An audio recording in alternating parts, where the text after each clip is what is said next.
"You're doing this wrong," the woman said flatly, watching him wrestle a soaking wet bedsheet into a machine that had already eaten his last 2 quarters. Landon Hayes turned around slowly. He hadn't slept in 31 hours. His daughter was sick. His wallet held $11. And a stranger in a dry coat was critiquing his laundry technique. He looked at her, really looked, and said the only thing he had left in him, "Lady, if you knew what today cost me, you wouldn't say a single word." She went completely silent. Tom, if this story moves you, subscribe to our channel and follow along to the very end and drop a comment telling me what city you're watching from. I want to see how far this story travels. The rain came down like the city had a grudge. Not the polite kind of Chicago rain that mists your jacket and makes the streetlights look romantic. This was the kind that punishes you sideways cold deliberate, the kind that finds the gap between your collar and your neck and makes sure you feel it in your spine. Landon Hayes felt it in everything. He was moving fast down West Belmont, head down one plastic bag, looped around each wrist, a prescription receipt crumpled in his coat pocket, and a 7-year-old girl's voice looping in his head like a broken record. "Daddy, my ear hurts. Daddy, I'm cold. Daddy, when are you coming back?" He'd promised Mia he'd be back before her show ended. That was 45 minutes ago. The pharmacy had taken 22 minutes because the insurance card kept declining, not because he wasn't covered, but because someone at the billing office had entered his date of birth wrong. A single digit. A clerical. Nothing that meant everything. When your child had an ear infection at 8 o'clock on a Tuesday, and you were standing under fluorescent lights arguing with a pharmacist named Gerald, who looked like he'd rather be anywhere else on earth. Landon understood that feeling deeply. He'd had to pay out of pocket. $63, which was fine, which was survivable, which left him with $11 and a full tank of gas he'd been nursing for 9 days. What was not fine, what was not survivable in his head, was the laundry. He'd meant to do it Sunday. But Sunday was when Mia started running the fever. And Monday was a double shift at the distribution warehouse because Tony called out and nobody else could cover, and Landon needed the overtime more than he needed his back to stop aching. And now it was Tuesday night, and Mia's school uniform, her only school uniform, was sitting in a hamper smelling like sweat and Tylenol, and Wednesday was picture day, and his daughter had already asked him twice if her dress was going to be clean. "Yes, baby," he'd told her. "It'll be clean." He had to make that true. So here he was, running through a Chicago rainstorm at 8:47 p.m. with a child's medication in one bag and a week's worth of laundry in another, because that's what you do when you're the only one. You don't get to put it down. You don't get to say, "I'll handle it tomorrow." Tomorrow has its own disasters already scheduled. The Sunshine Laundromat on Clark Street was the only one still open this late. He'd used it twice before. He remembered it being fine. Adequate. The kind of place that does what it says. What he did not remember was the handwritten sign on the front door, "Cash only 3 machines out of service, sorry for the inconvenience." He stood in front of that sign for a full 4 seconds in the rain, reading it like maybe the words would rearrange themselves if he waited long enough. They didn't. He pushed through the door. The laundromat was nearly empty. Overhead lights buzzed the way they always do in places that smell like industrial detergent and other people's dryer sheets. A small television mounted in the corner was playing a nature documentary on mute. 3 of the 8 washing machines had paper signs taped to them, out of order in handwriting, that had given up trying to be neat. An older man sat in the corner reading a newspaper. A teenager with earbuds was texting with both thumbs, and at the far end of the row of plastic chairs, a woman sat alone, folding a dark blazer over her knee with the careful precision of someone accustomed to doing things correctly. Landon barely registered any of them. He was doing math. $6 for 2 large load washers. That was the price on the board. He had $11. Detergent was $2 from the vending machine on the wall. That left $3. The dryers were $1.50 per cycle. He was going to be okay. He was going to thread this needle. He fed quarters into machine number 4. Nothing happened. He tried again. Nothing. He moved to machine number 5. It accepted his quarters filled with water, made a sound like it was considering his request, and then stopped completely and sat there full of water and Mia's school uniform and approximately $4 of his last 11. "No," Landon said quietly. "No, no, no." He pressed the button. Nothing. He pressed it again. Nothing. He crouched down in front of the machine like maybe eye contact would help. He put his hand flat on the side of it. He took a breath. "You've got to be kidding me," he said to the machine. "It does that," a voice said from behind him. He turned. The woman who'd been folding the blazer was looking at him now. She was maybe 40, 45. Dark hair pulled back.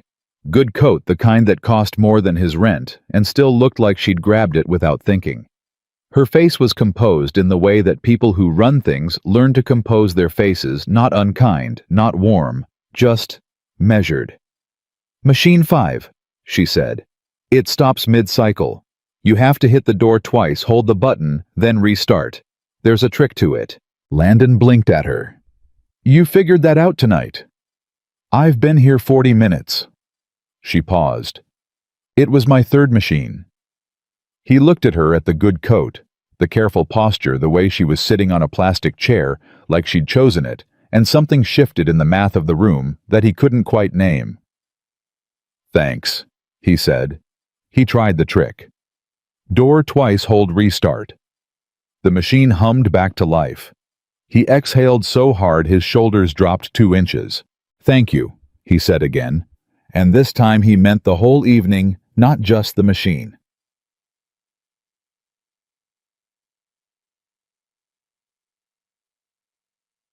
He sat down 3 chairs away from her and pulled out his phone. Checked the time. Called the neighbor Mrs. Garza, who was watching Mia. It rang 4 times. "Please pick up. Please. She's probably fine. She's fine. Pick up." "Hello." Mrs. Garza's voice was warm and slightly annoyed, the way she always sounded after 8 o'clock. "It's Landon. I'm so sorry, I know it's late. How's she doing?" "She's sleeping. Took her medicine. Asked me 3 times if you were coming." He pressed his eyes shut. "I'm at the laundromat. Maybe another hour." "She's fine, mijo. She's sleeping." "Okay. Thank you. I'll be there as soon as—" "Landon." Mrs. Garza's voice shifted to something softer. "She showed me the picture she drew at school, the one with the 2 of you at the lake." He didn't say anything. "She wrote, 'My daddy carries everything,'" Mrs. Garza said. "I thought you should know that." He ended the call before she could hear anything in his voice. "Date." He sat there for a minute with his phone in his hands, not looking at it. The woman 3 chairs away was not looking at him. She was folding a shirt with the same careful attention she'd given the blazer.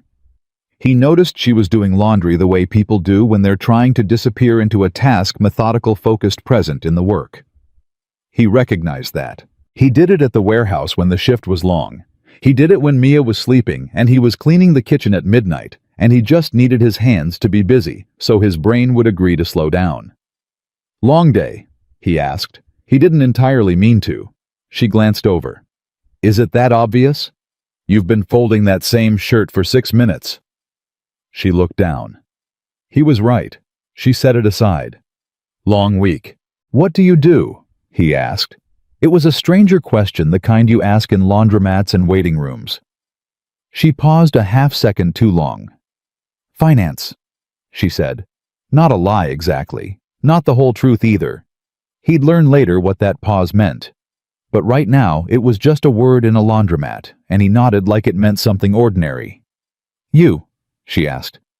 "Distribution warehouse. Nights mostly." He leaned back in the plastic chair. "And whatever else comes up. Like late-night laundry runs." "Like late-night laundry runs," he agreed. For a moment, neither of them said anything. The dryer across the room tumbled. The nature documentary showed a bird doing something improbable with its wings. Then she said carefully, not looking at him, "You mentioned someone named Mia on the phone." "My daughter. She's 7. She's sick. Ear infection. She'll be okay." He said it the way he said everything, with confidence he constructed rather than felt. "She's tough." "Is she with her mother?" The question landed in the room like a stone in still water. He looked at the woman. Her expression was neutral, genuinely curious. Not cruel, not probing for something. Just a question that strangers sometimes ask because they don't know not to. "No," Landon said simply. "There's no mother. It's just us." Silence. "I'm sorry," the woman said. "I shouldn't have—" "It's fine." He meant it. "People ask." She studied him for a moment. "Do they ask why?" He smiled, not a happy smile exactly, but a real one, the kind that comes from somewhere deep. "Sometimes," he said. "And then I tell them, and they don't know what to say after that. So I've learned to give the short version." She set down the shirt she'd picked up again. She turned toward him slightly, the way people do when they've decided something deserves their full attention. "What's the short version?" she asked. Landon looked at the washing machine where Mia's uniform was spinning clean now, or getting there, and he thought about Mrs. Garza's voice, and the picture with the two of them at the lake, and the word, everything. "She chose to leave," he said. "I chose to stay. That's it. That's the whole story." He glanced at the woman. "Some people think that's sad. I think it's just a fact. She's mine and I'm hers, and we figure it out every day." The woman was very quiet. "I'm Victoria," she said finally. "Landon." They didn't shake hands. The distance between the chairs felt right somehow, like they'd agreed on it without discussing it. 20 minutes later, Machine 5 started beeping in a way that suggested a new and creative problem. Landon got up, went through the two-door hold restart sequence. Nothing. He tried it again. The machine made a sound he'd never heard a machine make before, a kind of grinding reluctance, and then went completely defiantly silent. "Oh, come on," he said. Victoria appeared beside him. She'd crossed the room without him noticing. "Let me try," she said. "It's my laundry I don't need." "I know it's your laundry." She said it without looking at him, reaching past him to press the sequence. "But you look like someone who's been fighting things alone all day, and I have nothing else to do for the next 20 minutes. He stepped back. She tried the sequence 3 times, each attempt slightly different, with the patient experimentation of someone who actually pays attention to cause and effect. On the 4th try, the machine lurched back into motion. He stared at it. "How did you—" "It needs a longer hold on the second press. The timing is slightly different on the older models." She stepped back. "I noticed it when I was dealing with Machine 3. He looked at her. "You really were here before me." "I was." She walked back to her chair, picked up the shirt she'd abandoned. "This is my 3rd laundromat this month that's had broken machines. I've been doing research." "You do research on laundromats?" She hesitated. "Just a fraction." "I do research on a lot of things." Something about the way she said it made him look at her differently, just briefly, like catching a different angle of light on something you thought you understood. But before he could follow that thread, the vending machine across the room ate her dollar without dispensing the detergent pods she'd selected. "You've got to be kidding me," she said softly, and the words were so close to what he'd said 20 minutes ago that he actually laughed. A real laugh. Short surprise, genuine. She looked at him. "Long day," he said. "Long day," she agreed. And for a moment she was smiling too. Nump. He got the detergent from the machine using the technique of hitting the coin return with his palm at a 45-degree angle, a skill acquired over years of using equipment that the city had given up maintaining. He handed her the pods without making a thing of it. She accepted them without making a thing of it. "Your daughter," Victoria said after a while. "What's she like?" He didn't hesitate. With Mia, he never hesitated. "She's got opinions about everything," he said. "Every dinosaur, every planet, every cloud shape. She'll tell you exactly what she thinks before she figures out she's supposed to be polite about it. It's my favorite thing about her." He paused. She told her teacher last month that the math worksheet was designed by someone who didn't understand how children think. Victoria looked up from her folding. "Was she right?" "Completely," Landon said. The teacher agreed with her. Victoria smiled, not the polished kind. The real kind, involuntary warmth reaching her eyes. "She sounds formidable," Victoria said. "She gets that from me," Landon said, and didn't entirely mean it as a joke. At 9:52 p.m., with the laundry moving to the dryers, the older man in the corner fell asleep over his newspaper and snored once loudly, waking himself up and looking around in dignified confusion. Landon and Victoria both looked at him, then at each other. "Okay," Victoria said, pressing her lips together to hold back the laugh. "Okay?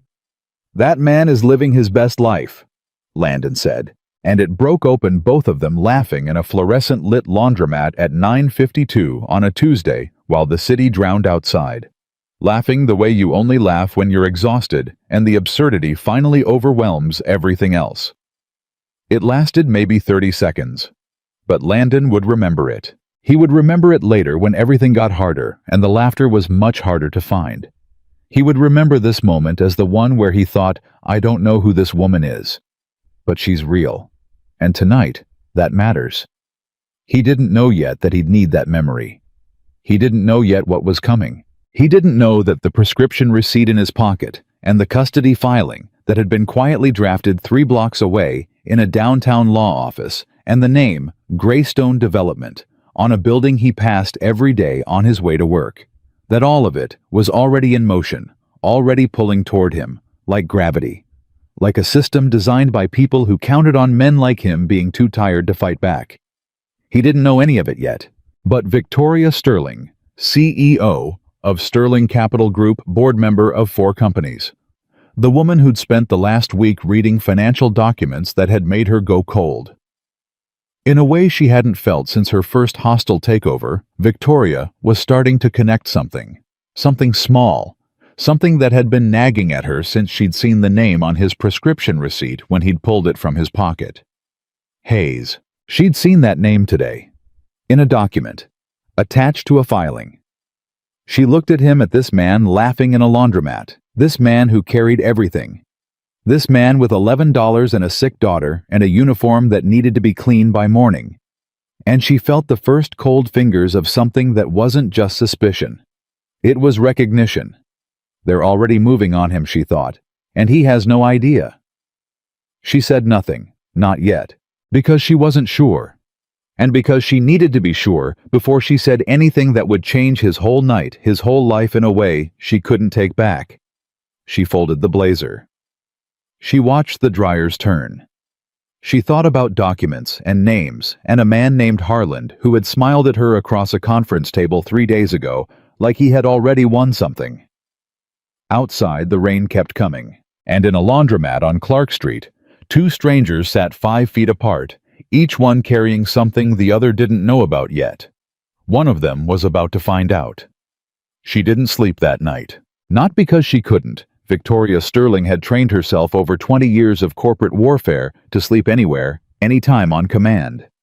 Plains green rooms, once in a car outside a courthouse in downtown Boston, while her legal team argued inside. Sleep was a resource. She managed it like everything else. But that night in her hotel room, she'd been staying at the Marriott on Michigan Avenue all week, avoiding her own empty townhouse in Lincoln Park. She lay on top of the covers fully dressed and stared at the ceiling and thought about the name on that prescription receipt. Hayes Landon M.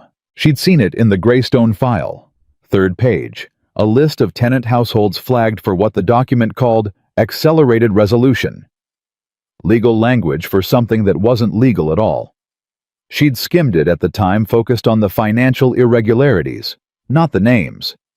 But now the name had a face. Had a laugh, had a daughter named Mia who had opinions about dinosaurs and drew pictures of her father carrying everything. Victoria sat up. She pulled her laptop from the nightstand and opened the Greystone file. She found it in 4 minutes. Hayes L. Unit 4, B1714. North Kedzie, flagged for family court referral, coordinated with Alderman Driscoll's office. Family court referral. She read it 3 more times. "That's not a real estate document," she said aloud to no one. That's a weapon. Landon got home at 11:14. Mrs. Garza was asleep in the armchair, television still on. He woke her gently, walked her to the door, pressed 2 20s into her hand, even though she tried to refuse. She was 68 years old, and getting up at midnight was not nothing. He checked on Mia. She was curled on her side, one arm around the stuffed elephant she'd named Gerald after the pharmacist, because Mia found the world's bureaucratic annoyances hilarious, rather than defeating a quality Landon desperately hoped she'd keep her whole life. He sat on the edge of her bed for a moment. Just a moment. "I got your uniform," he whispered. "It's clean. You're going to look great for pictures." Mia didn't stir. He smoothed the blanket. He got up. He went to the kitchen and stood at the sink drinking water and looking at absolutely nothing, and for 90 seconds he allowed himself to be completely empty. No next task, no mental checklist, no calculations. Just a man standing in a kitchen at 11 p.m. being tired in a way that the body doesn't recover from in one night. Then he set the glass down, opened his laptop to check the next day's warehouse schedule, and saw the email. It was from a law office he'd never heard of. Subject line: notice of filing in the matter of Hayes M., a circuit court of Cook County. His stomach dropped before he finished reading the subject line. He opened it. He read it once quickly, the way you do when your brain refuses to believe it. He read it again slowly. It was a petition, filed by someone named Richard Caulfield, listed as a concerned party, alleging that Landon Hayes maintained an unsafe and financially unstable home environment and requesting a court-ordered evaluation of custodial arrangements for one Mia Adeline Hayes, age 7. Landon sat down. He hadn't chosen to sit. His legs made the decision: unsafe. The word sat in his chest like something swallowed wrong. Unsafe. He worked 50-hour weeks. He kept the lights on. He bought the medicine. He did the laundry in the middle of the night in a rainstorm so his daughter would have a clean uniform for picture day. He had never once, not one single time, put anything ahead of that little girl's safety. And someone had filed a paper with a court calling him unsafe. He didn't know who Richard Caulfield was. He didn't know yet that Richard Caulfield was a proxy, a name attached to a filing that served a purpose entirely unrelated to Mia's welfare. He didn't know yet, but he was starting to feel it. That specific feeling of a man who realizes slowly and with cold certainty that something is happening to him that he did not cause and cannot see the full shape of yet. He sat at the kitchen table until 1 in the morning. Then he went to bed because Mia needed him functional tomorrow. That was the only math that mattered. Victoria called her attorney at 7 a.m. "I need everything you can find on a company called Greystone Development, specifically their connection to family court filings in Cook County in the last 18 months. Her attorney, a sharp woman named Dana Park, who had been practicing long enough to be unfazed by anything, paused for only a second. "That's a very specific ask for 7 a.m. "I had a long night." "Do you want to tell me what I'm looking for?"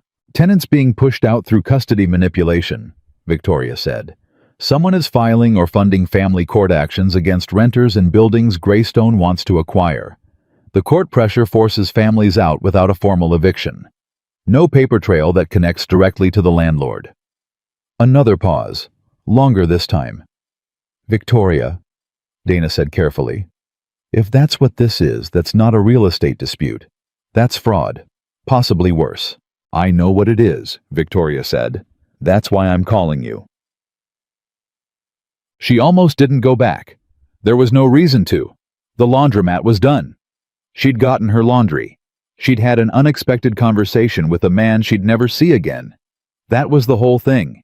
Life moved forward. But she'd written down his name. Landon Hayes.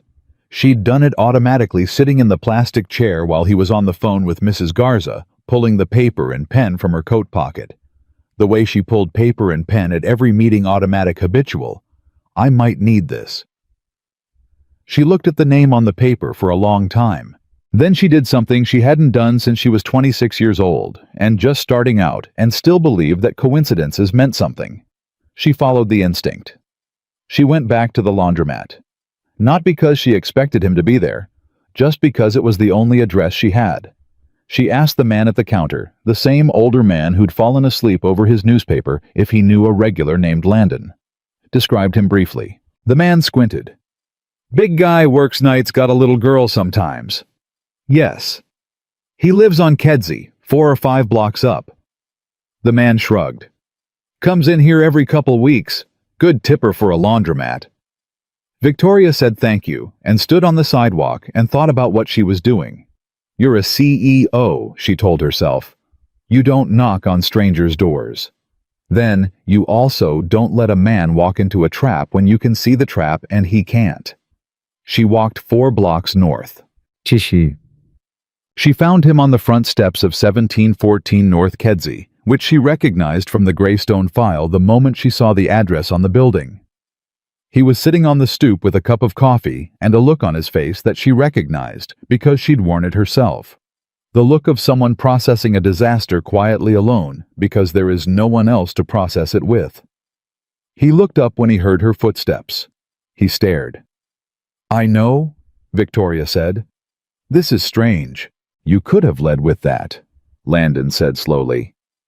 You got an email last night, she said. Or a letter. Something from a law office. Every muscle in his face shifted. How do you know that? Because your address is in a file I've been reading for 6 days. And your name is attached to a court filing that has nothing to do with your daughter's welfare and everything to do with this building.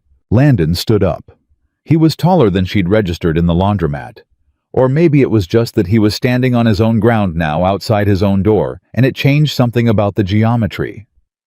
Who are you? He said. Not aggressive, not soft either. Precise. My name is Victoria Sterling. I'm the CEO of Sterling Capital Group. We were approached 3 months ago to co-invest in a development portfolio managed by a company called Greystone. I've been conducting due diligence. She held his gaze.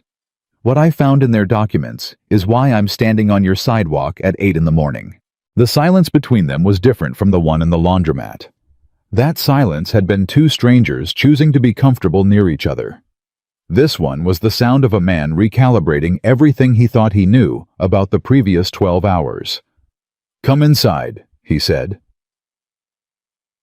The apartment was exactly what she expected, and nothing like she'd imagined. Small, clean, organized with the precision of someone who couldn't afford disorder. One wall had a long strip of Mia's drawings taped up in a careful row. Dinosaurs mostly in various emotional states. A planet with a face. A picture of 2 people at a lake, one much shorter than the other, with handwriting underneath that Victoria couldn't read from where she stood, but recognized from Mrs. Garza's description. Landon put a cup of coffee in front of her without asking. She accepted it without comment. He sat across from her at the kitchen table and said, "Tell me everything." So she did. She told him about the Greystone portfolio, 12 residential buildings across 3 Chicago neighborhoods, all in areas where property values were accelerating.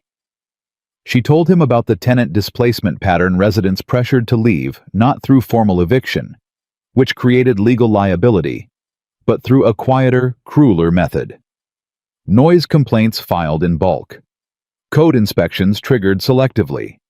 And in cases involving single parents renters with any prior family court involvement, or households flagged as financially vulnerable, third-party petitions filed in family court. Petitions that alleged instability. Petitions designed not to succeed in court, but to terrify. To cost money in legal fees.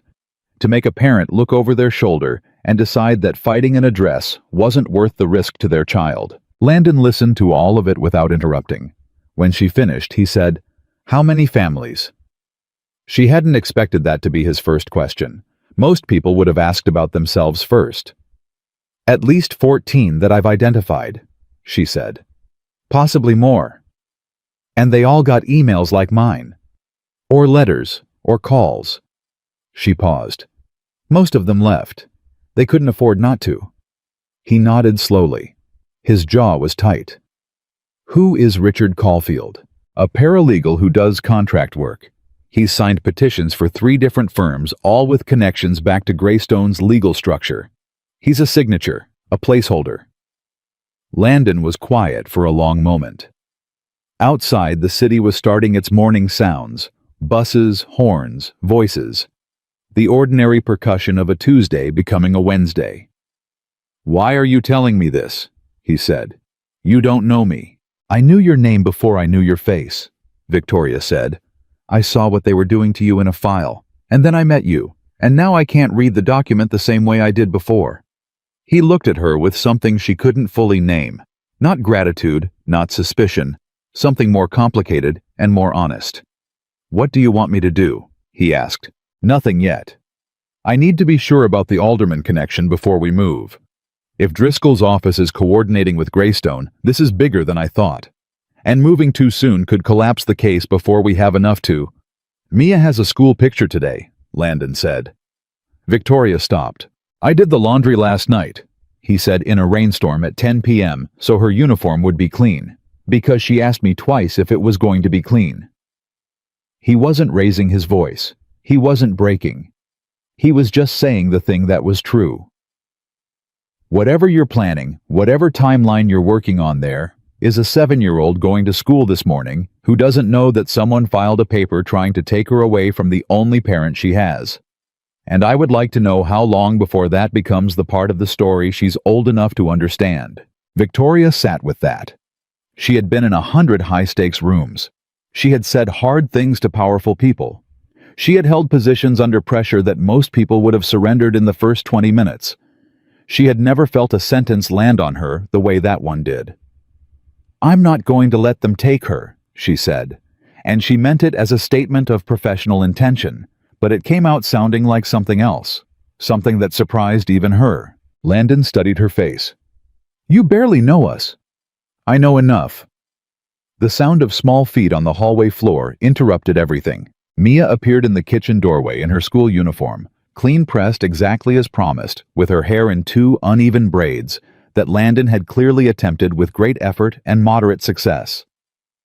She had Gerald the elephant tucked under one arm, and she was looking at Victoria with the unself-conscious evaluation of a child who has not yet learned to be polite about curiosity. "You're not Mrs. Garza," Mia said. "No," Victoria agreed. "I'm Victoria." "Why are you here?" "Mia," Landon started. "I'm helping your dad with something," Victoria said. Mia considered this. "Is it important?" "Very." Mia nodded seriously. "My dad helps with important things. He helped Mr. Kim on the 2nd floor move his couch when his back went out. And he helped Mrs. Garza when her nephew was in the hospital. He does that." She looked at her father. "Is she a friend?" Landon looked at Victoria. Victoria looked at Landon. "Yes," he said after a moment. "She's a friend." Mia accepted this with the efficiency of someone who has more important things to think about. "I want the Brontosaurus for breakfast, the vitamin." "The Brontosaurus is Tuesday," Landon said. "Wednesday is Stegosaurus." Mia's expression indicated she found this policy unreasonable, but was choosing her battles. She climbed into her chair and accepted the Stegosaurus vitamin with dignified resignation. Victoria watched Landon move through the small kitchen with the ease of someone who had cooked breakfast in this space 10,000 times. He knew where everything was without looking. He knew how Mia took her toast. He knew she'd want the orange juice poured before she asked. There was a word for what Victoria was watching, and the word was home. Not a place. A practice. Something built every morning, maintained through repetition and intention and love that didn't announce itself. And someone wanted to dismantle it. From a file in a downtown office. Using legal language and proxy signatures and the weight of a system that moved slowly enough that most people gave up before it ever reached resolution. Not this time, Victoria thought. Her phone buzzed. Dana Park's number. She stepped away from the table. "Tell me, I found 3 more filings," Dana said, "all connected to the same cluster. And Victoria, one of the board members at Greystone, is on the Municipal Development Committee. This goes to City Hall." Victoria turned and looked at Landon, helping Mia with her second braid, his big hands gentle and careful, his voice low and patient. "I know," she said into the phone. "We're going to need the full paper trail. Everything." She hung up. Mia was looking at her again with those direct, unhurried eyes. "Are the important things okay?" she asked. Victoria crouched down to her level. "They're going to be," she said. "I promise." It was a promise she had no guarantee she could keep. She made it anyway. Dana Park called back 40 minutes after Mia left for school. Landon was still at the kitchen table. He hadn't moved much. He had his second cup of coffee in front of him and a legal pad where he'd been writing down everything Victoria had told him. Names, dates, addresses. The way he wrote, warehouse inventory. Methodical and precise. Because if his hands were moving, his brain stayed functional. And right now he needed his brain more than he'd ever needed it. Victoria took the call standing near the window, and Landon watched her face change. Not dramatically. Victoria Sterling didn't do dramatic. But he'd spent enough time reading people in close quarters in warehouses in custody, waiting rooms in his own kitchen, to know when someone was absorbing something bad and deciding simultaneously how much of it to show. She was absorbing something bad. "How many?" she said into the phone. A pause. All in the same 18-month window. Another pause. "Send me everything." "Yes, everything. I don't care how long it takes to compile." She hung up. She stood there for a second with her back to him. "Tell me," Landon said. She turned around. 22 families.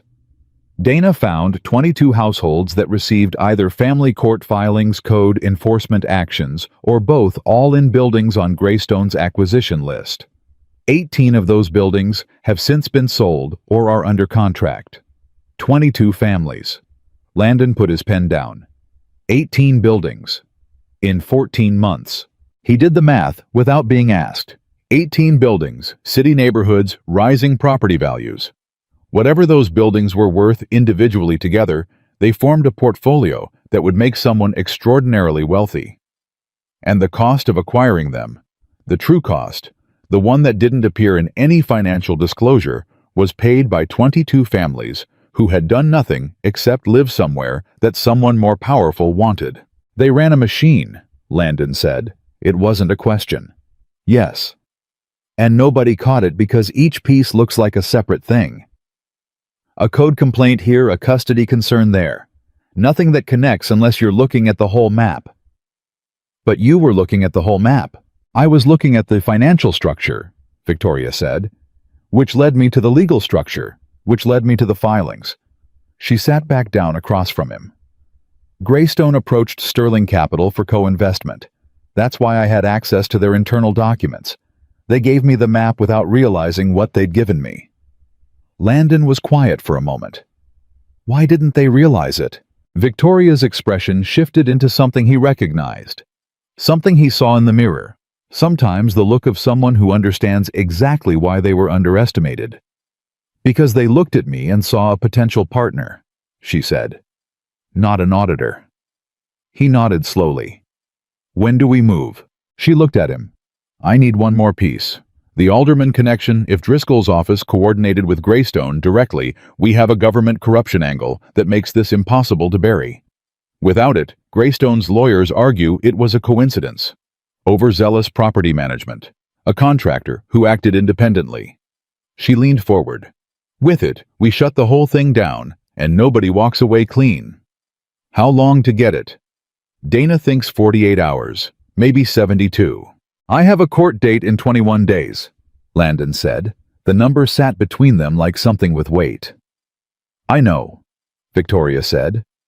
21 days to respond to a petition filed by someone I've never met about a daughter I've raised alone for 4 years, using a legal system that... He stopped, pressed his hand flat on the table, started again. "I cannot afford the kind of attorney who fights something like this, Victoria. I know what those retainer fees look like. I've seen them." "You won't need to," she said. "Dana is already on it. She knows a family law attorney who owes her a significant professional favor. We'll have representation in place by end of day." He stared at her. "Why are you doing this?" "Not the corporate case. I understand the corporate case. But this. The attorney. Being in my kitchen. Victoria was quiet for a moment. A real moment, not a strategic pause, the kind of quiet where a person finds the honest answer instead of the easy one. Because I sat in that laundromat and watched you fight 6 broken machines for a school uniform, she said. And I thought the system is designed to exhaust people like him until they give up.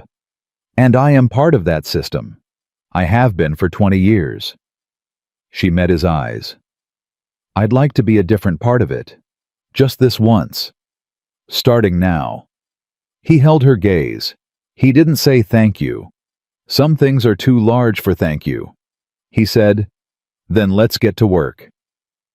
Hi. The next 36 hours moved like weather. Dana Park filed a formal response to the custody petition by noon, citing procedural deficiencies and requesting a full disclosure of the petitioner's standing, a move that would force Richard Caulfield into the open, require him to demonstrate a legitimate connection to Mia's welfare, and buy Landon time while the larger investigation developed. Caulfield's attorney, a downtown firm Landon had never heard of, responded within 4 hours. Which meant they were watching. Which meant they had resources allocated to this. Which meant this was not in any universe about a concerned citizen worried about a little girl's well-being. They responded in 4 hours, Landon told Victoria over the phone that evening. He was at the warehouse on break, standing in the parking lot in the cold because the break room was too loud to hear. You file a custody petition, and your lawyer responds to the counter in 4 hours. That's not how concerned citizens work. No, Victoria agreed. That's how corporate legal teams work when they need a timeline to hold. They're trying to slow me down. They're trying to keep you scared and distracted while the building transaction closes. If they get the sale through before the evidence surfaces, the new ownership structure creates enough legal distance that Greystone can claim no knowledge of what their contractors did. Landon pressed his back against the warehouse wall and looked up at a sky with no stars. When does the sale close? A pause. 16 days, Victoria said quietly. He closed his eyes. 16 days. 5 days less than his court response window. The timeline wasn't accidental. Nothing about this was accidental. I need you to trust me for 16 days, Victoria said. I'm already trusting you. I let you into my kitchen. Landon. Her voice shifted lower, more direct. I need you to not do anything that gives them ammunition. Don't miss work. Don't be late picking up Mia. Don't have any conversation about this with anyone who isn't me or Dana. They will use anything. A missed payment, a bad day, a neighbor who says you seemed stressed. Anything becomes evidence of instability in front of the wrong judge. So I perform normalcy while my life is being taken apart. Yes, I've been doing that for 4 years, he said. I know how. She didn't answer immediately. When she did, her voice was quieter. I know you do. I'm sorry I said it like it was new information. He let that sit for a second. Get the alderman connection, he said. I'll handle everything else. It was Dana who found it. And the way she found it was almost too simple, which is often how large corrupt structures finally come undone, not through sophisticated investigation, but through a document that someone forgot to redact. An email chain. Obtained through a public records request that Dana had filed as part of a broader inquiry into Greystone's municipal permits. Third email in the chain between a staffer in Alderman Driscoll's office and a Greystone project manager.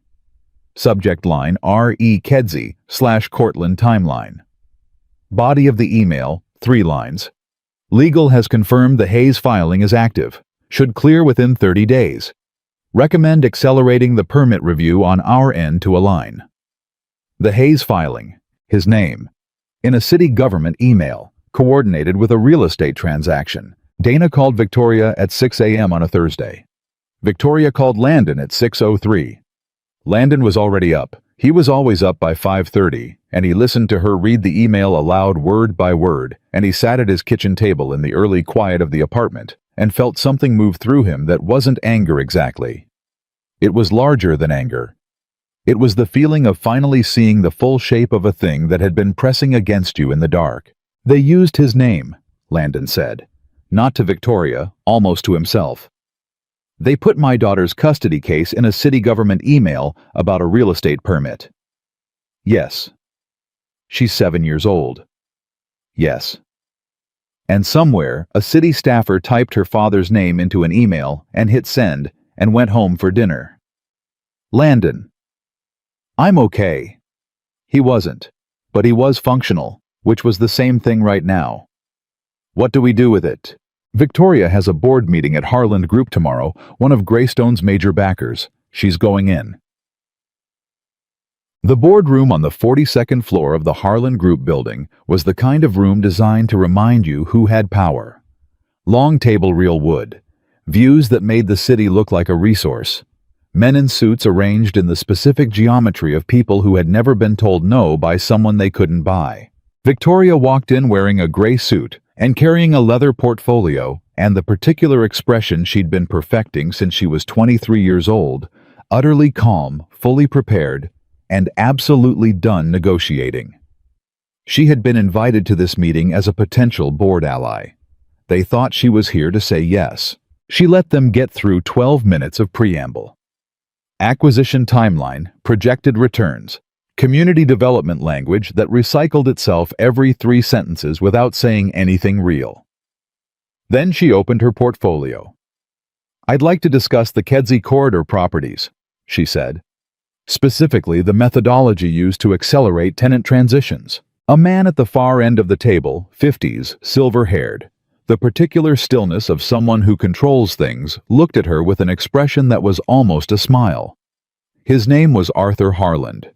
She'd met him twice before at charity events where they'd been pleasant to each other and said nothing real. Standard market processes, Harland said. Nothing unusual for urban redevelopment. I have an email from Alderman Driscoll's office. Victoria said, coordinating a family court filing against a private citizen with your permit approval timeline. She paused. That's not a market process. That's a conspiracy.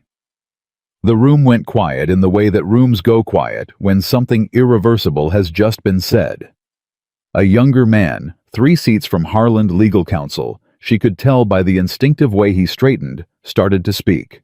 I'd think carefully, Victoria said without looking at him, about what you say in the next 30 seconds, because this conversation is being documented, and you are all currently in the room. Harland's almost smile had not moved. It was the smile of a man recalculating. She'd seen it before. It meant he was deciding whether she was a problem or an asset. You have 1 email, he said, taken out of context.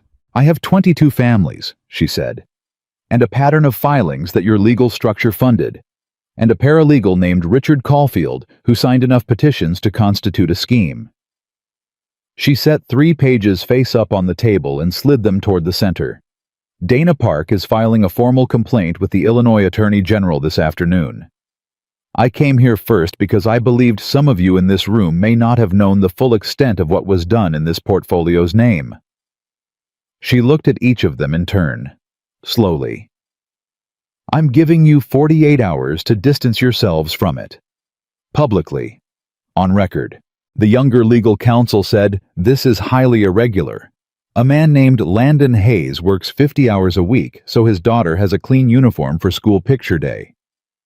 Victoria said, her voice steady and flat, and carrying everything she'd kept out of it for 2 days. Someone in a building connected to this table put his name in a government email to accelerate a property sale. That's what we're calling irregular. No one spoke. Harland was still looking at her.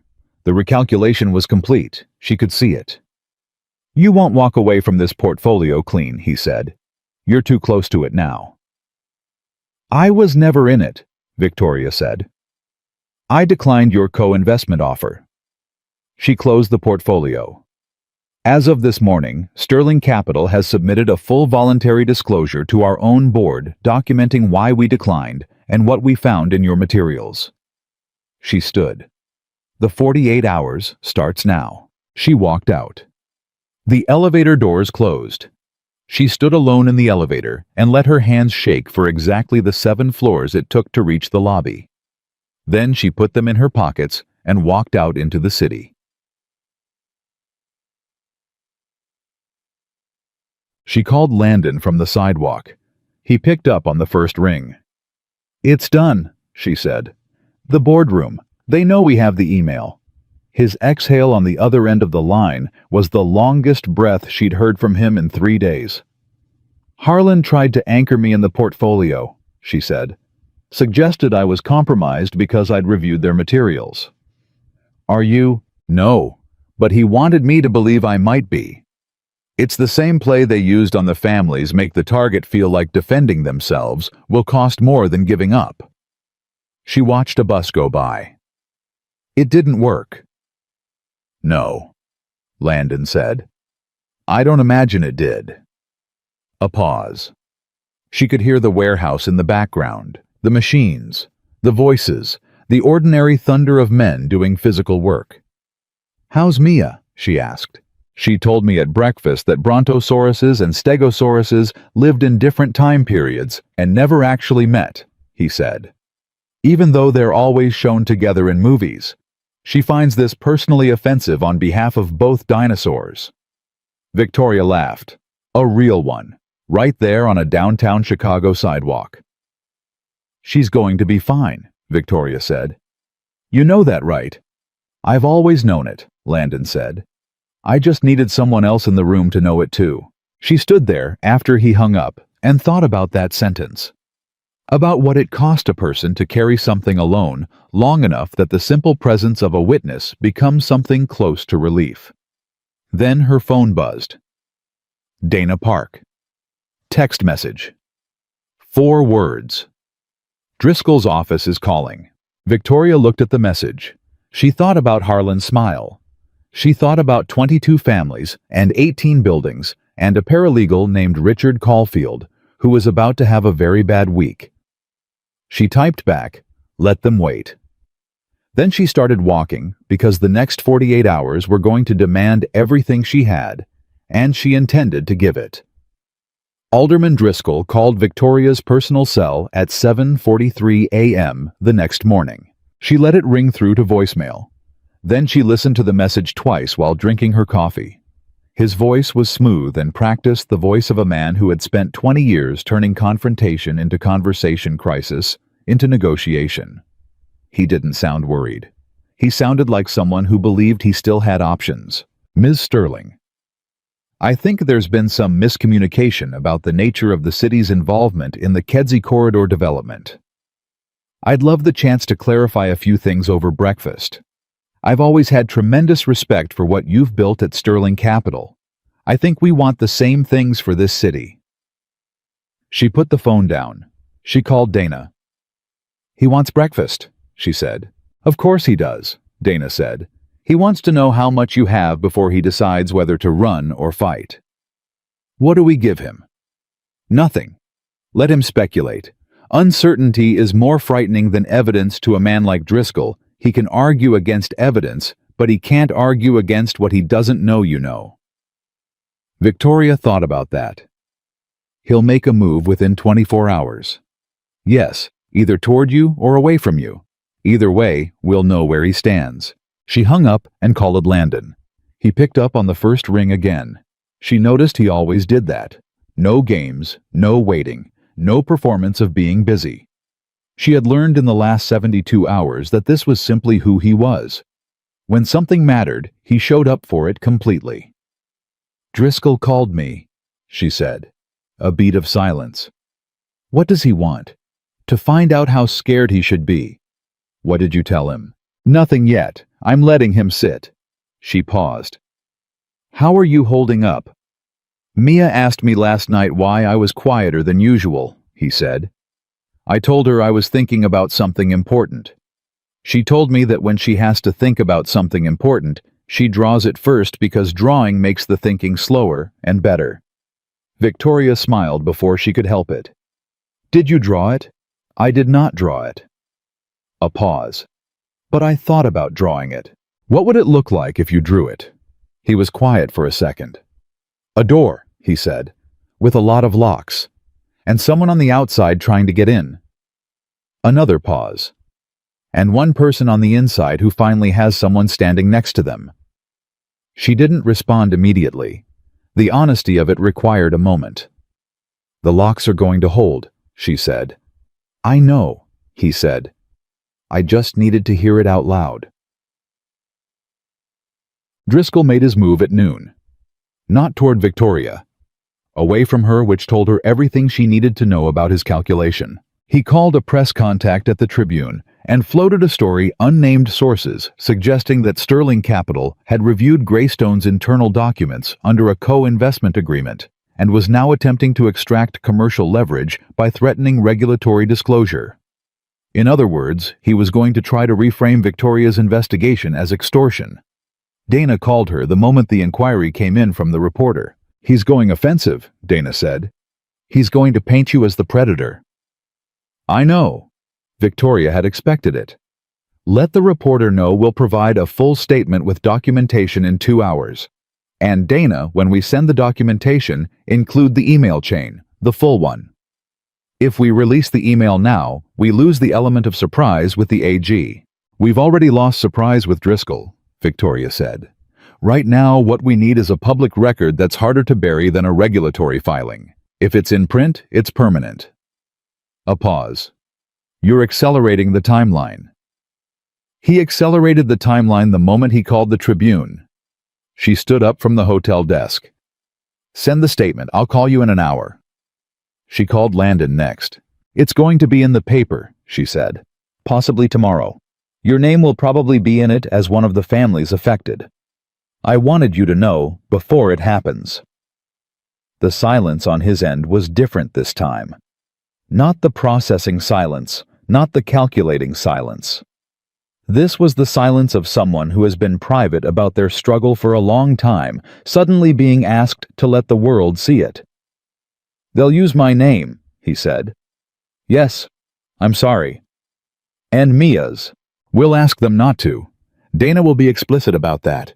But I can't guarantee how another outlet picks it up downstream." He breathed. "Okay. Landon, you don't have to—" "No," he said. "If it helps the other families, the other 21, then okay. Use it." His voice was steady. "She's 7. She won't fully understand what's in the paper, and if it gets her out from under that filing, that's what matters." She wanted to say something equal to what he'd just offered. She couldn't find it. "I'll protect her as much as I can," she said. "I know you will." The story ran the next morning. Not on the front page, fourth page city section, but it was thorough and specific and named names. Greystone, Driscoll's office, Richard Caulfield, the email, the pattern of filings across 22 households, Victoria's voluntary disclosure to her own board, Dana Park's formal complaint to the Attorney General. By 9 a.m., 2 other families had called Dana's office. By 11 a.m., a third major investor in the Greystone portfolio had publicly withdrawn. By noon, Alderman Driscoll had canceled 3 scheduled appearances and wasn't returning calls. And by 2 p.m., Landon Hayes was sitting in Dana Park's office on the 14th floor of a Michigan Avenue building, looking at a legal brief that was about to dismantle the custody filing against him piece by piece. And he was trying very hard to keep his face composed and failing modestly. Dana Park was a small woman in her late 50s, with reading glasses she took on and off between sentences and the precise diction of someone who measured every word before spending it. She walked Landon through the response document with the efficiency of someone who had done this 1,000 times, and the patience of someone who understood this was the first time for him.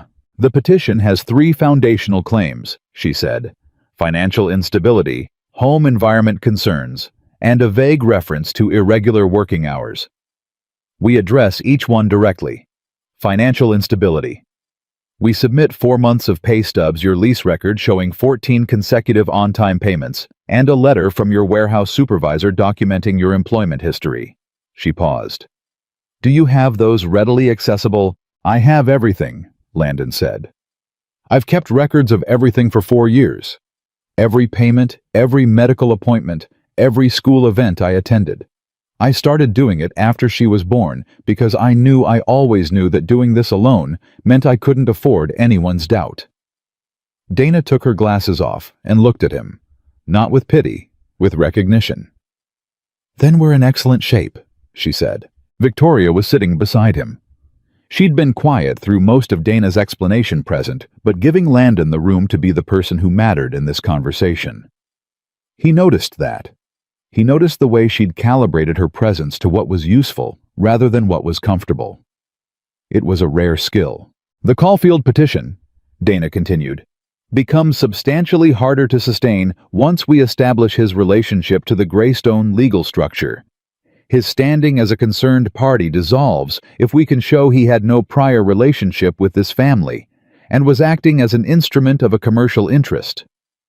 Can we show that? Landon asked. We already have. Dana set a single page in front of him. Caulfield has billed Greystone's legal subsidiary for paralegal services on 14 occasions in the past 2 years. He has no documented connection to your neighborhood, your building, or anyone in your personal or professional life. She let that land. He filed this petition because someone paid him to, and we can prove it. Landon stared at the page. So it gets dismissed, he said. I expect the court to dismiss it within 10 days of our filing, possibly sooner given the AG complaint context. 10 days. 11 days before his response deadline. The margin was thin enough to make him dizzy, but it was there. He sat back in the chair and put his hand over his mouth for a second, the way people do when they need a moment to let something good be real. Victoria said nothing. She just placed a single hand flat on the table near him, not touching, not intruding, just present. A weight in the room that said, I'm here. You're not alone in this chair. He noticed. At 3 in the afternoon, everything shifted again. Dana's phone rang while they were still in the conference room. She glanced at the screen, excused herself, and was gone 4 minutes. When she came back, her expression was measured in the specific way that people who deliver news for a living learn to look before they speak. That was the AG's office, she said. They've opened a formal investigation into the Greystone-Driscoll connection. As of this afternoon, the building transaction is frozen pending review.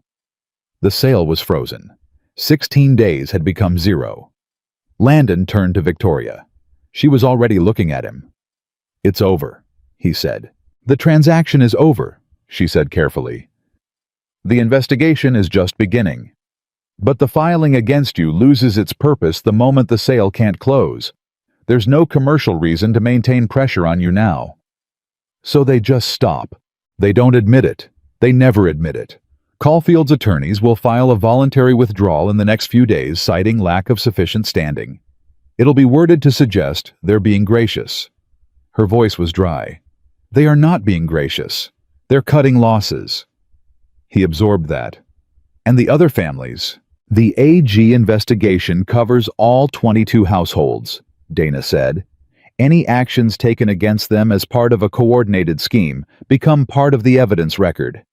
Some may have grounds for civil action. We'll need to assess case by case. Will they get their homes back? Landon asked. The ones who already left. The room got quieter. Some of them, Dana said. Not all. The buildings that have already sold those are harder. We can pursue damages. We can't always undo a transaction once it's completed. She paused. I'm sorry. I know that's not the answer you were hoping for. He nodded. The joy of the frozen transaction of the dismissed filing of the 10 days, it didn't disappear. But it made room for the weight of 18 buildings and the families who hadn't had a Victoria Sterling looking at their name in a file. I need to do something, he said. Victoria looked at him.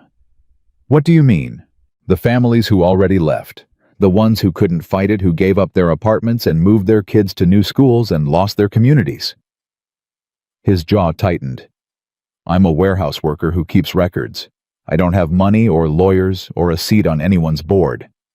But I have documentation. I have photos of my building structural issues they deliberately ignored to justify code complaints, the same issues they used to pressure other tenants. I have neighbors who talked to me, who told me things. He looked at Dana. Does that help them? Dana studied him over her reading glasses. Witness testimony and independent documentation are significant in a civil fraud case. Yes. That helps them. Then I'll do it. He said it the way he said everything, without performance, without announcement. Just a decision made completely. He turned to Victoria. Can Dana represent the other families, or refer them to someone who can? Yes, Victoria said. It wasn't a question she needed to think about. Sterling Capital will fund the legal costs for the civil case.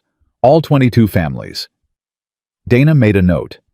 She did it in the practiced way of someone who had learned not to express surprise at anything, but Victoria caught the slight pause.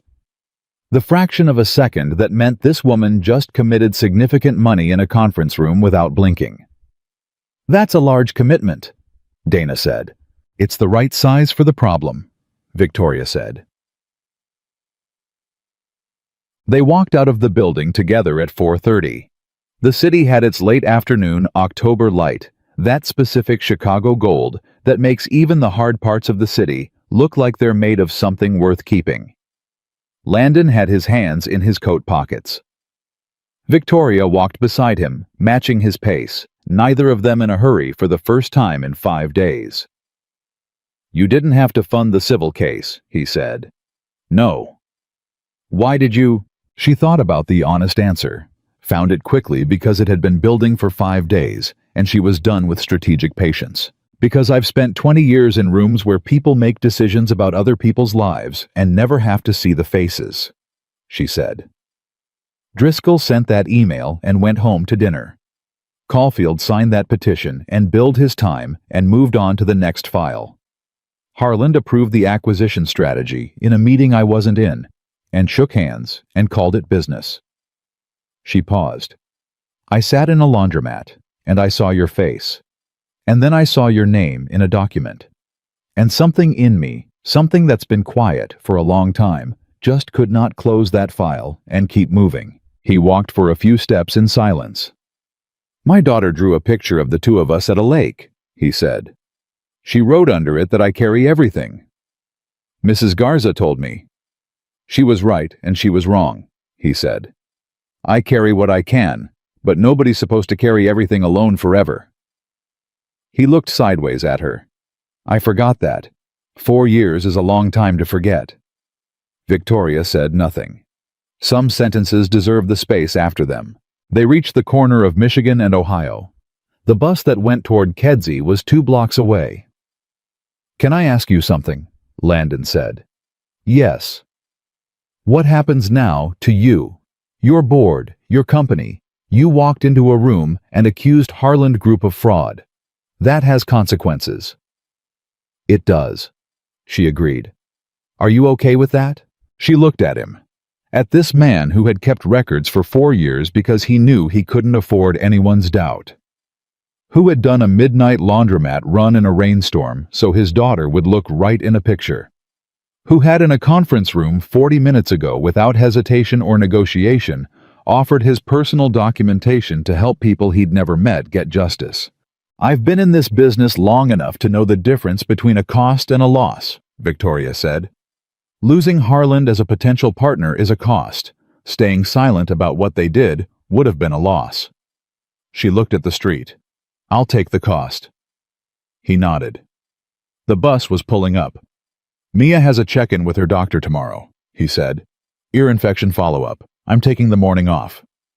How's she feeling? She told me this morning that the medicine tastes like purple sadness, but it's working. He said it with the smile that came from somewhere deep in him, the real one. So, progress. Victoria laughed. The bus doors opened. Tell her, Victoria said, that I looked it up. Brontosauruses and Stegosauruses did live approximately the same time period within the late Jurassic, by about 5 million years, so technically they could have met. Landon stopped with 1 foot on the bus step. He turned around. You looked that up? Last night. She was right to find it personally offensive. The movies have been negligent. He looked at her with an expression she hadn't seen from him before. Not gratitude, not respect, not the complicated warmth of 2 people who have been through something hard together. Something quieter than all of those.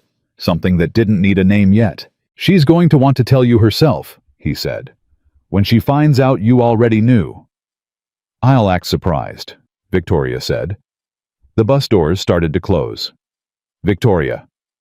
He caught them with his palm. Thank you. I know that's not big enough, but it's what I have right now. It's enough, she said. Go home to your daughter. The doors closed. She stood on the corner and watched the bus pull into traffic, and thought about the 22 families and Dana's files and the investigation that was just beginning and the board meeting she had Monday morning, where she was going to have to account for everything she'd done this week. She thought about a man in a laundromat on a Tuesday night fighting a broken machine with $11 in his pocket and a sick daughter at home. She thought about what it meant to see someone, really see them, not as a name in a document, not as a unit in a portfolio, not as a variable in someone else's calculation, as a person, whole and specific and worth fighting for. Her phone buzzed. Dana Park. She answered it. The AG's office wants a meeting, Dana said. Monday morning. They're moving fast. Good, Victoria said. Let's move faster. She started walking.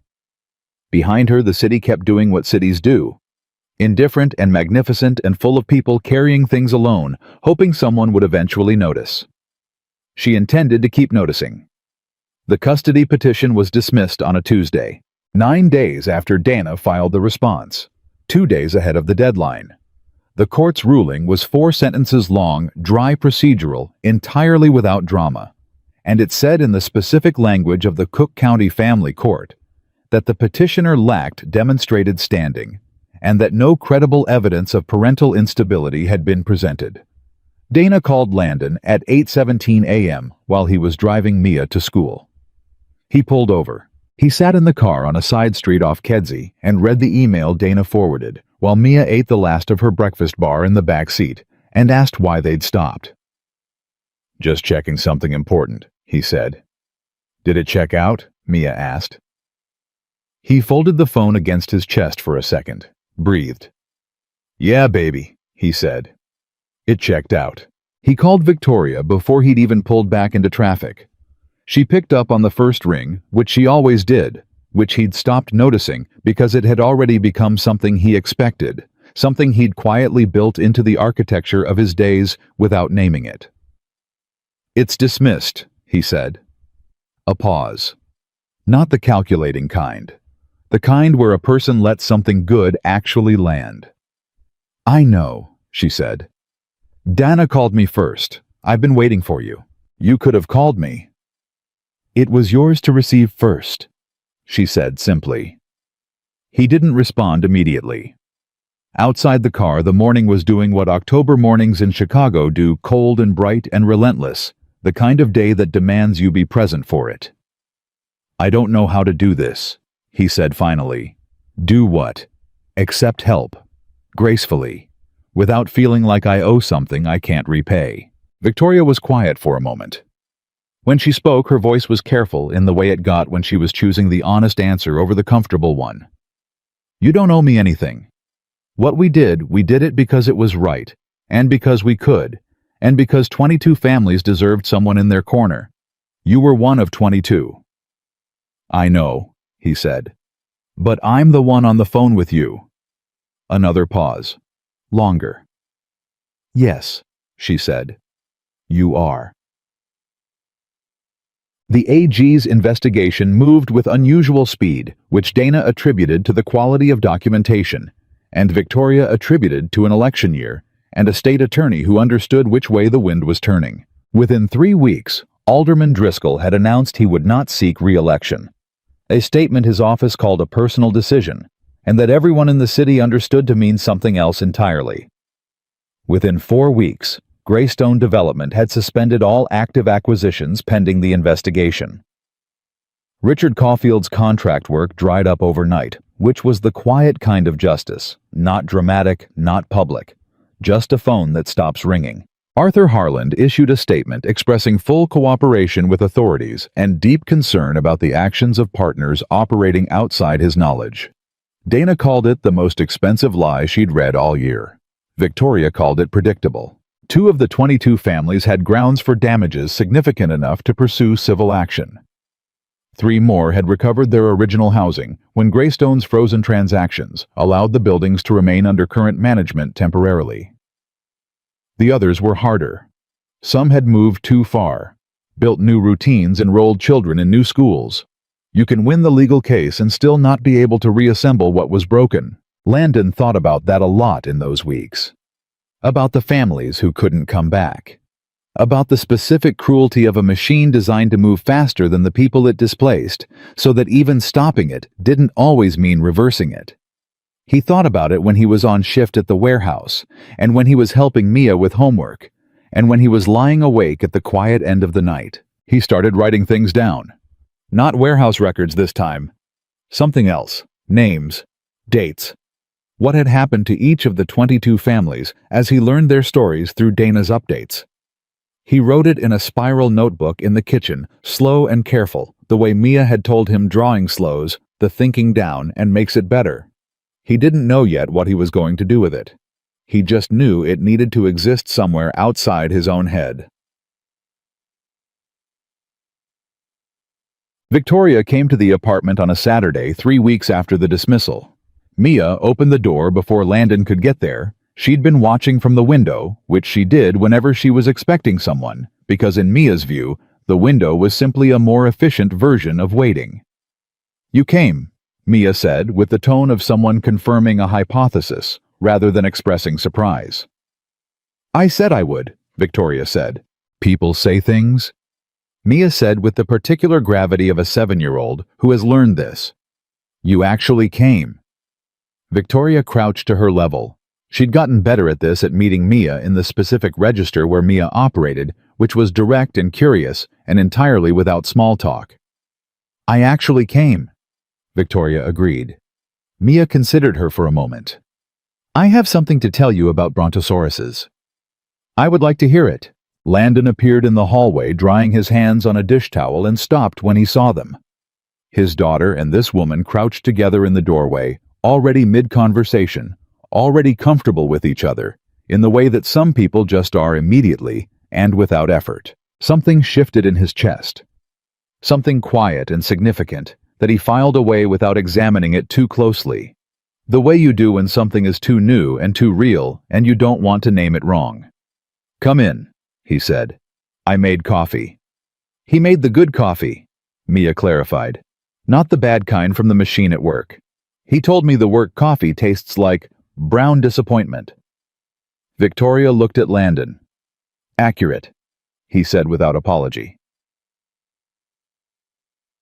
They sat at the kitchen table, Landon and Victoria with coffee, Mia with orange juice, and the focused energy of someone who has been saving information for a specific audience. And Mia delivered with complete seriousness her findings on the late Jurassic temporal overlap. "So they did live at the same time," she said. "By about 5 million years, which in dinosaur terms is not that long, but it's also not nothing. So they could have met." She paused.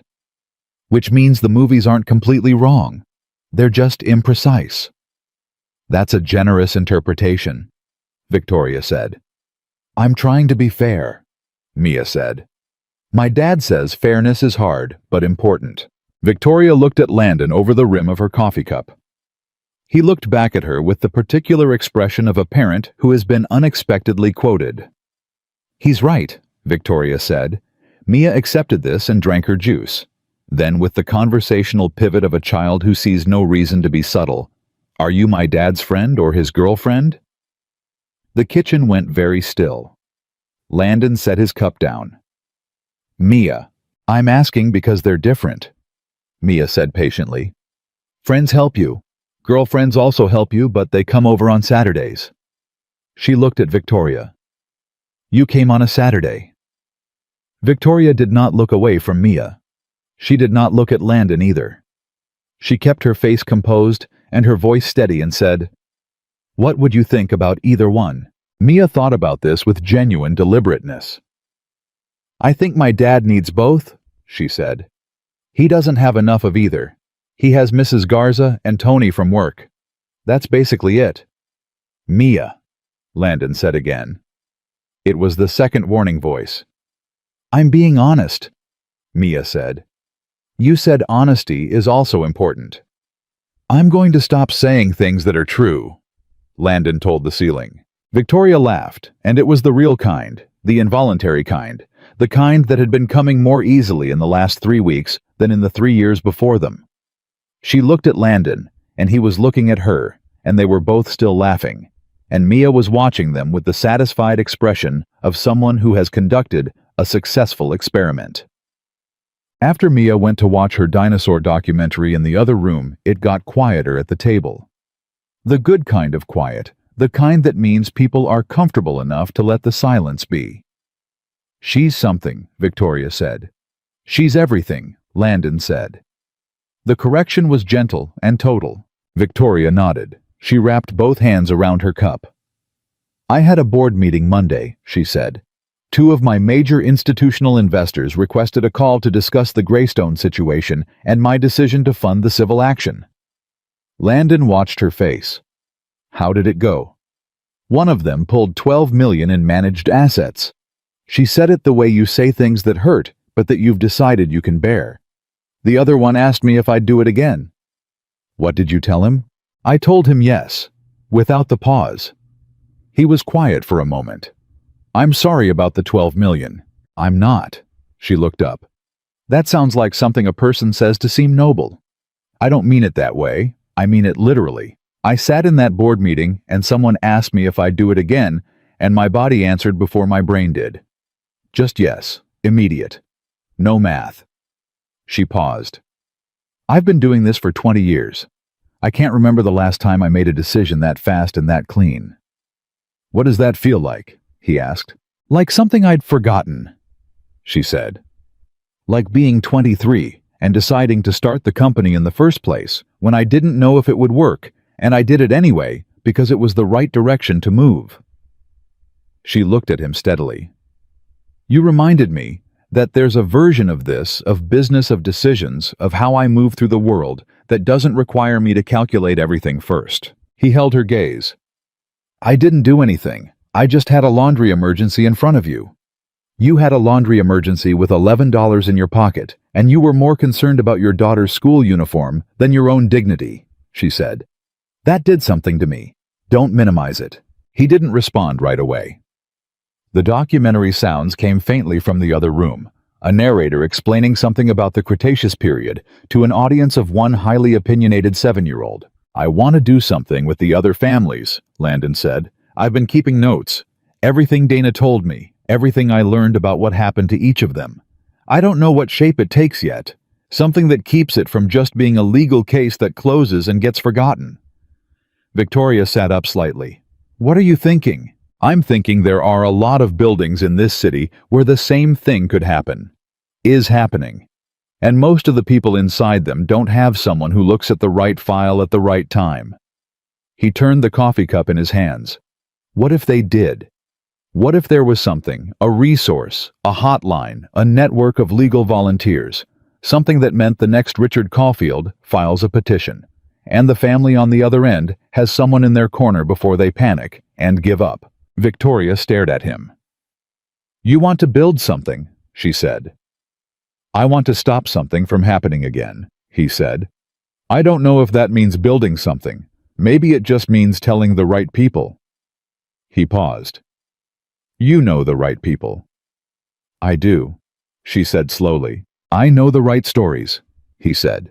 I know what it feels like to be on the inside of this, with no information and no resources and no idea who to call.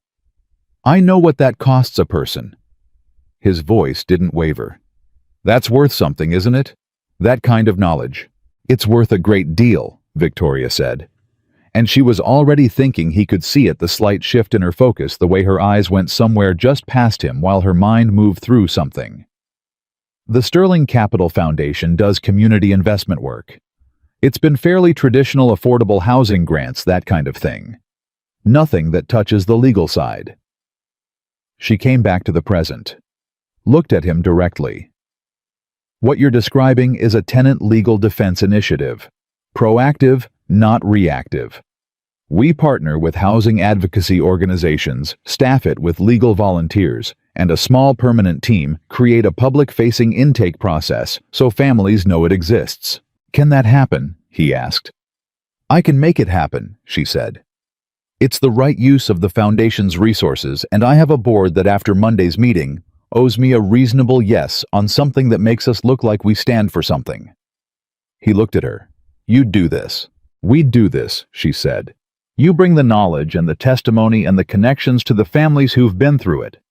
I bring the infrastructure and the funding and the legal network." She paused. "It's actually not that different from the laundromat." "How so?" "You fixed what you could with what you had. I helped with the machines you couldn't reach." She said it simply. Same dynamic. He was quiet for a long moment. The documentary sounds continued from the other room. Mia's voice said something emphatic that neither of them could make out, but that had the unmistakable cadence of a small person correcting a narrator. "She's going to be a lawyer," Landon said. "She's going to be a Supreme Court justice," Victoria said. "And she'll be right about everything."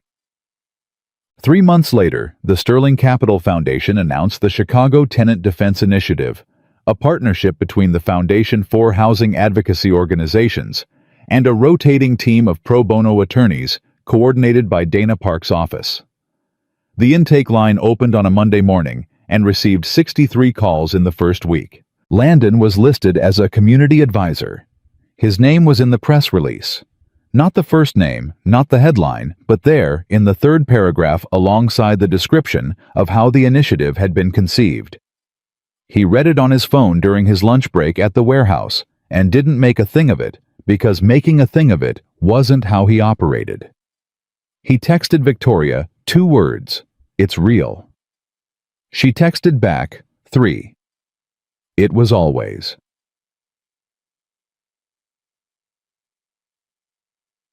On the Saturday after the launch, Victoria came back to the apartment. Mia was waiting at the window again. This time she opened the door before Victoria had reached the top step. "I have more information," Mia announced. "I assumed you would," Victoria said. "It's about the Cretaceous period." Mia stepped back to let her in. "There's a lot of things people get wrong." "There usually are," Victoria said. Landon was in the kitchen making the good coffee. He heard Victoria's voice and Mia's voice and the particular rhythm of 2 people who had decided without formal announcement that they were going to keep showing up for each other. He stood at the counter and listened to it, and felt something he hadn't felt in 4 years, something so simple it almost didn't have a name. Not relief, not gratitude, not the particular pride of a man who had fought something and won. Just the ordinary, extraordinary weight of not being alone anymore, of having handed part of what he carried to someone who had chosen to take it, of knowing that when he turned around, there would be someone in the room. He poured 3 cups of coffee, 2 regular, and one that was 90% orange juice with a lid, because Mia had recently decided she was old enough for a coffee cup, which she was not, and carried them to the table where his daughter was explaining the late Cretaceous to a CEO who was listening like it was the most important meeting of her week. Maybe it was. He set the cups down. Victoria looked up at him. Her eyes held something, not a question, not a statement, just an acknowledgement. A recognition between 2 people who had been through something real together and were still by choice in the same room. He sat down. Outside Chicago did what it always does, moved and pushed and tested and demanded and kept going, indifferent to anyone's private victories. The city that had tried to break them through bureaucracy and corruption and the slow arithmetic of exhaustion had not succeeded. Not because the system had changed, not yet not enough, but because 2 people in a laundromat on a Tuesday night had looked at each other honestly and chosen not to look away. Mia set Gerald the elephant on the table between them as she always did during important discussions. "Okay," she said. "Ready." "Ready," Victoria said. "Ready," Landon said. And Mia, who was always going to be the smartest person in any room she walked into, who had drawn a picture of her father carrying everything and written the truth underneath it, who had decided on available evidence that Victoria was a Saturday kind of person and had been correct. Mia began. "Some stories don't end. They just find the right people to continue through. This one had found its people. And it was only just beginning.